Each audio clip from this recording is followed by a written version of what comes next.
Today's video is brought to you by the generosity of Newbold targets. Newbold targets are self-sealing reactive polymer targets that act like steel targets for training and practice, but are safer than steel.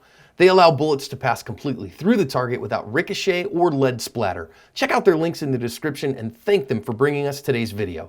All right, next I want to talk to you real briefly about the pedagogy of videos. This is what videos do and what they don't do. Okay. Number one, we're mostly getting a third-person view. So when I say first, second, first-person view is happening to me. I am the intended victim in this encounter. Sometimes we do get first-person. In modern context, cops wear badge cams now. All over the countries, we see badge cams, which they're starting to take them from here in the middle of their chest and put them on their lapel. Great change, by the way. Because, of course, the problem with a chest-mounted camera is, second we start a gunfight, what do we have? Hey, look, we get to see his hands. That's great.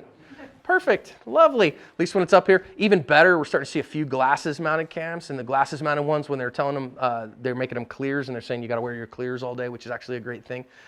Anyways, so a second-person view is the bad guy, what the bad guy sees. A third-person view is a disinterested person who's watching the event happen, it's not happening to them. And that's generally what surveillance cameras is. They'll stick a surveillance camera up in the corner of the room so you're getting a wide-angle view of what someone else encountered.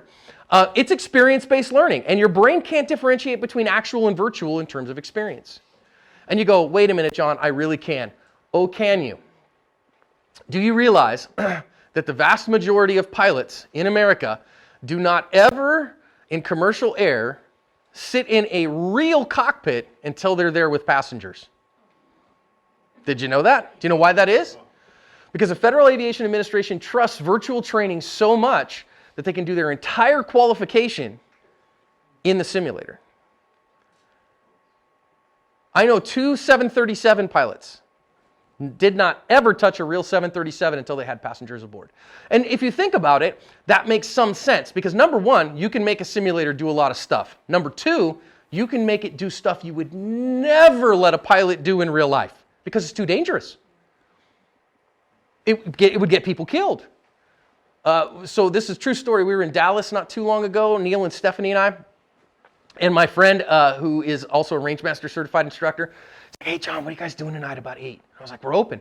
Come over. He runs the flight simulator program at DFW. Come over to DFW, bro. I've got some time in the sim.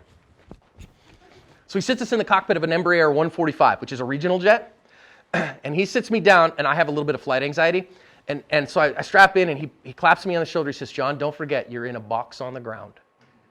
You're totally safe. And I was like, okay, here we go. Now, actually flying a plane is not that hard. The actual mechanics, right? It's all the buttons and dials and whistles of figuring out what else is going on. It's hard. But if you just go, okay, wait a minute. The plane's moving. We're flying. What do? It's pretty simple. Fast plane, slow plane, big houses, little houses. It's really all it does, right? But you can make that thing do all kinds of crazy stuff in the air and do all kinds of goofiness. We did make an Embraer 145 do a barrel roll. It can do it. The physics says it can. You made it do a loop-the-loop, right? Yeah. Stuff you can do in a simulator you probably wouldn't want to do in real life. Ladies and gentlemen, please check the overhead bins. Things have shifted, right? So, or you've even seen this on like your Facebook, right? You ever watch a video on Facebook, like one of the first-person videos of a roller coaster going down its drop, and you're watching on your pocket supercomputer, and it goes tonk, tonk, tonk, over, and what happens? Your belly goes, oh, your stomach drops. Why does your stomach drop? You're sitting watching like this. Your brain can't differentiate. So when we get to watch what happened to someone else, your brain really can't differentiate between that being an actual experience and a virtual one. But guess what you didn't have? You didn't have the risk. So that person, when they went through it, their life was at risk. When you get to watch it, your life's not at risk. What an incredible benefit for us to be able to see. Now, there are some limits. It does not provide perspective from eye level. So you don't get to see what they see. Lapel cams come pretty close. Even with that, though, there's very expensive equipment out there where they have glasses that can show not only what the whole overall view is, but where someone's eye is focused at any given time. Your vision at 7 yards, you can only focus on about the size of your thumbnail out at 7 yards at any given time. So if you stick your thumbnail all the way out here, that's about how much you can see at any given time. And we can't see that on video. We get this beautiful 1080p video of everything, and you go, well, he should have seen that thing. Well, he probably couldn't see that thing because he could only focus on one thing at a time. Okay, camera resolution does not take that foveal vision into account. Like I say, you only have this very small thing that you can actually see at any one moment, and that even shrinks when you're under adrenaline. So that doesn't take that into account. And I can even show you that. You want me to show you how little vision you actually have? Watch this. Grab your cell phone, grab your smart device, or if you don't even have one of those, you can grab your watch. And do this. Does your smartphone have the time on it? Does it have the time sitting on the front or something like that? Now, what I want you to do is stare straight ahead in front of you and see how close you have to have before you can read what time it is. Don't look at it. Look in front of you. Don't look at it. Look in front of you. See how, do you notice you're like, it's right here. I should be able to read that. And your brain's a predictive organ, but until you go doink and look at it, you can't read it, huh? That's what foveal vision is. So you're like, why can't he see this thing? It's right next to them. Because you can't see what you don't see. Your eyes don't work that way. Okay? You also get here a 2D view of a 3D world. You get a single perspective. You don't get the depth like we do. And there can be some perspective skewing from fisheye lenses. So there's some limitations, all right? Number one lesson that I see on video, and I'm going to show you videos of each one of these, is that paying attention buys you time, and time buys you options. So many times I see people not paying attention to their world, and because they're not paying attention to their world, they get sucked into whatever else is going on, and they don't know they're having a defensive encounter until it is happening. There are some attacks that come on you unexpectedly. Some attacks that come on you where there's really nothing that you could have done. But so many times I see people, they got their face stuck in their phone, and so they're not paying any attention, or they're just bebopping along. They're like looking at the ground going, oh, that's weird and that's neat. Or they're trying to get in their car and see nothing around them until a bad guy bunks them on the head. This is bad news, okay? I'm going to show you one right here. You're going to see this is our intended victim. Can you already see what his problem is? What's his problem? He's got his phone up and in his face. He's walking into the UPS store here. This is actually the getaway car. This is in San Bernardino, California, okay? Now, what you're going to see is you're going to see this guy walking with his phone, and you're going to see a couple of bad guys. You can actually see one pull a crowbar out from under his jacket and go after this guy. Now you see him, he's just on his phone, doing his thing, whatever. Now watch these guys come up. That guy pulls a crowbar. See the big yellow crowbar? And they go to work on this guy. They're going to beat him up. They want to take his backpack. See, he grabbed his phone right there. Now, it's this guy's best day of his life because 4 dudes were in the UPS store and decided they weren't going to let him get beat up. But why did they choose him? Why is he a target?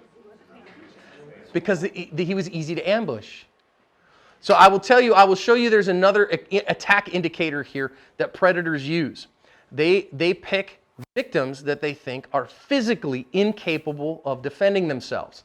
Now I will show you a couple things, and I want you to just tell me. I'm going to give you an A and a B, okay? A and a B.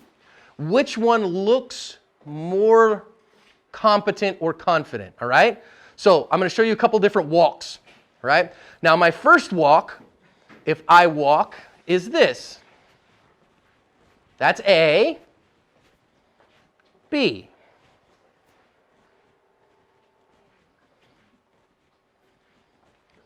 Which one looks more confident, competent? A. Why? What did I do differently? Purpose. You were going. I'll tell you in a minute. It's not what you expect. A and B again. I'm going to do 2 separate things. A. B. Which one looks more confident and competent? Why? That one was a little easier, right? So you're like, okay, wait a minute, this one looks good. Okay, now, A, we're going to go A versus B. A. B.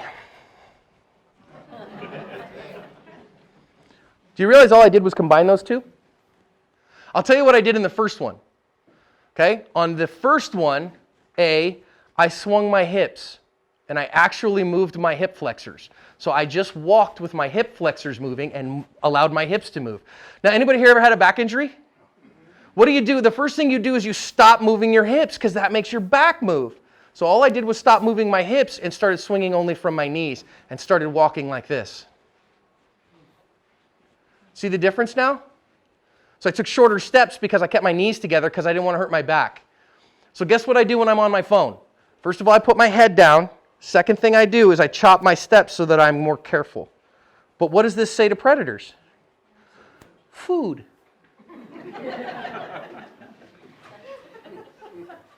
So put your phone away. Put your phone away, okay? That adage says, if you do not want to get eaten, don't look like food, okay?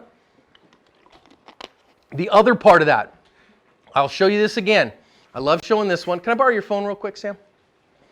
All right, here's what I want everybody to do. Grab your smart device.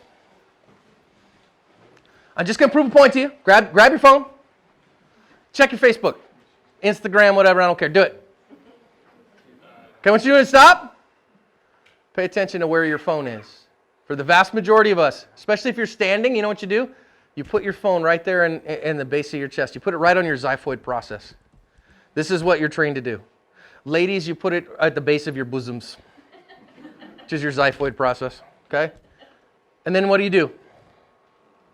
Now, I want to show you what that does to you. Right now, I want you to just look out in front of you as far away as you can. Now, be careful, don't beat each other up. But as you look out in front of you, look with your fingers and go, what is my peripheral vision? How far can I see above me? How far can I see below? Do that. Come on, participate, people. Just see that. Don't look at your fingers, though. You're like, how far I can see that now moving, whatever. You got that number? Now then, take your phone, put it where you put it, look at your phone, and now check your peripheral vision again. Did you see how far it went away?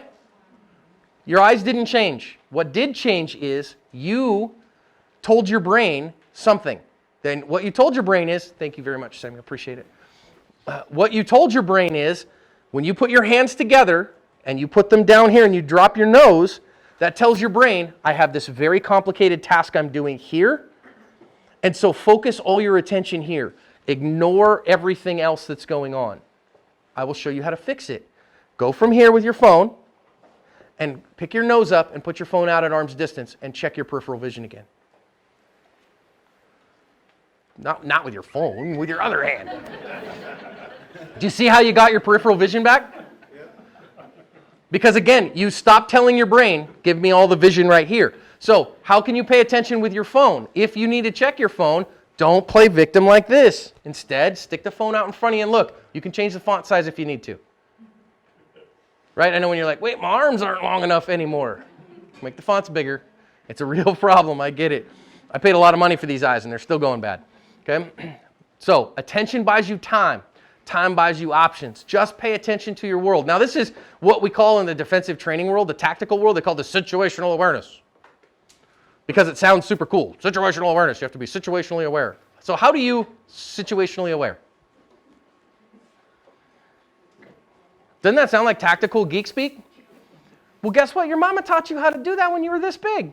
But she didn't say situational awareness. What did she say? Pay attention.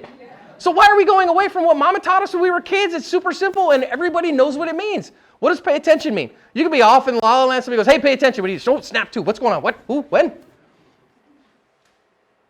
So when you go out there tonight, guess what? Just pay attention. See what's going on in your world. Great tool for paying attention is a flashlight.